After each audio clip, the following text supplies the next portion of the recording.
নমস্কার বন্ধুরা, রূপার রান্নাঘরে আপনাদের সকলকে স্বাগত জানাই।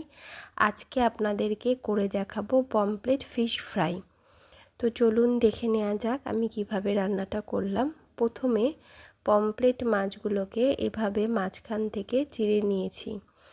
এভাবে কেটে নিলে ম্যারিনেশনের সময় যাতে মশলাটা ভালো করে ভিতরে ঢোকে তার জন্য এভাবে করে নিয়েছি।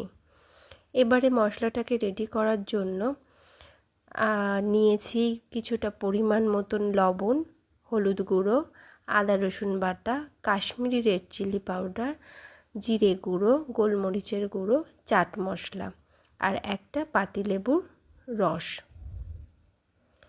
এবারে সমস্ত উপকরণ আমি মেখে নেব, মশলাটা রেডি করব।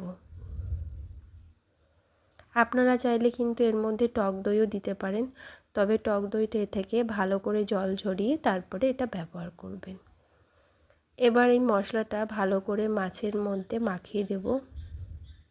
এপিট ওপিট করে ভালো করে মশলাটাকে মাখাতে হবে।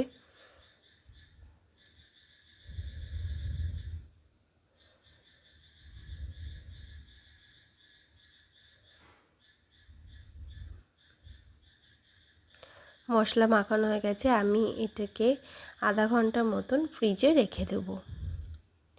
ফ্রিজ থেকে বার করে এনেছি। এরপরে কড়াইতে সর্ষের তেল দিয়ে দেব। তেলটা গরম হয়ে এলে মাছগুলোকে ভেজে নেব।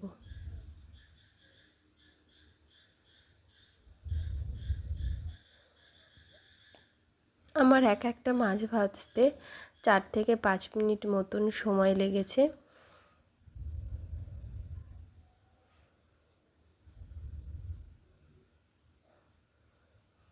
এক পিঠ ভাজা হয়ে গেছে, অপর পিঠটা ভেজে নিচ্ছি।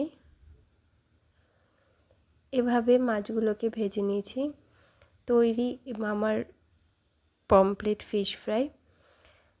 এবার সার্ভ করার জন্য শসা আর পেঁয়াজ দিয়ে এটাকে সার্ভ করব। আপনারাও তৈরি করে দেখবেন আর অবশ্যই আমাকে কমেন্ট বক্সে জানাবেন। আমার এই ভিডিওটা যদি আপনাদের ভালো লেগে থাকে অবশ্যই আমার চ্যানেলটিকে সাবস্ক্রাইব করে দেবেন। আর নতুন বন্ধুরা যারা আমার এই ভিডিওটা দেখছো তারাও আমার এই চ্যানেলটিকে সাবস্ক্রাইব করে দেবে। সবাই ভালো থাকবে, সুস্থ থাকবে। ধন্যবাদ সকলকে।